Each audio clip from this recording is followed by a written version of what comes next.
Occasion ఏదైనా location ఎక్కడైనా తెలుగువారి వేడుక అంటే ఆలివ్ మిఠాయి ఉండాల్సిందే. ఎలక తోలు తెచ్చి ఎన్నాళ్ళు ఉతికినా నలుపు నలుపే కాని తెలుపు కాదు. దీని అర్థం ఓ మూర్ఖుడిని మార్చడానికి ఎంత ప్రయత్నించినా అతడు మారడు. ఎలక తోలుని ఎంత ఉతికినా రంగు మారనట్లే మూర్ఖుని మనసు కూడా ఎంత ప్రయత్నించినా మారదు అనేది దీని అర్థం. ఇదిగో ఈ సామెత పాకిస్తాన్కు సరిగ్గా సరిపోతుంది. పహల్గాం దాడి తర్వాత పాక్పై భారత్ కన్నెర్ర చేసింది.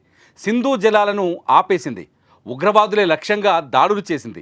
ఈ దాడుల్లో 100 మందికి పైగా ఉగ్రవాదులు హతమయ్యారు. భారత్ దాటికి తట్టుకోలేక కాళ్ల బేరానికి వచ్చింది పాకిస్తాన్. పాపంలే కదా అని కనుకరించి కాల్పుల విరమణకు భారత్ అంగీకరించింది.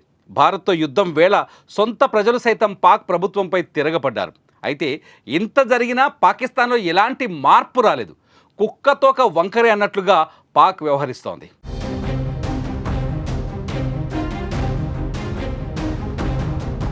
ఓ పక్క ఉగ్రవాదులతో తమ ప్రభుత్వానికి ఎలాంటి సంబంధం లేదని నంగనాచి కబుర్లు చెబుతూనే ఉగ్రవాదులకు షేక్ హ్యాండ్ ఇస్తుంది పాకిస్తాన్ ప్రభుత్వం.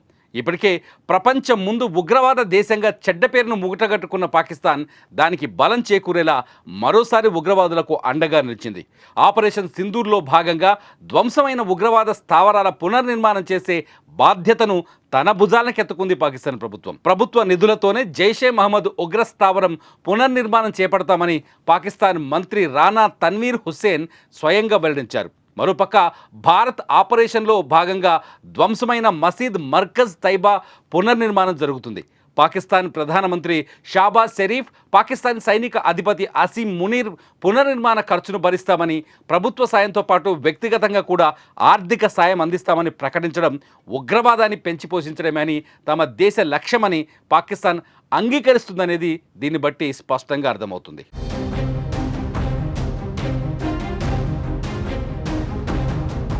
మరోపక్క ఇప్పటికే ప్రపంచ దేశాల ముందు పాకిస్తాన్ పరువు పోగొట్టుకుంది. ఆపరేషన్ సింధూర్లో చనిపోయిన ఉగ్రవాదుల అంత్యక్రియలో పాల్గొనడంపై ప్రపంచ దేశాలు మండిపడుతున్నాయి. అంతేకాదు ఆపరేషన్ సింధూర్లో మరణించిన ఉగ్రవాదులకు పాక్ ప్రభుత్వం ఒక్కొక్కరికి ₹1,00,00,000 పరిహారాన్ని కూడా ప్రకటించింది. ఈ లెక్కన ఉగ్రవాది మసూద్ అజార్ కుటుంబానికి 14 కోట్ల పరిహారం అందనుంది. ఒక పక్క తమకు ఉగ్రవాదంతో ఎలాంటి సంబంధం లేదంటూనే పాక్ వారికి వెనక నుండి సహాయం చేస్తుండడం పట్ల విమర్శలు వెల్లువెత్తుతున్నాయి.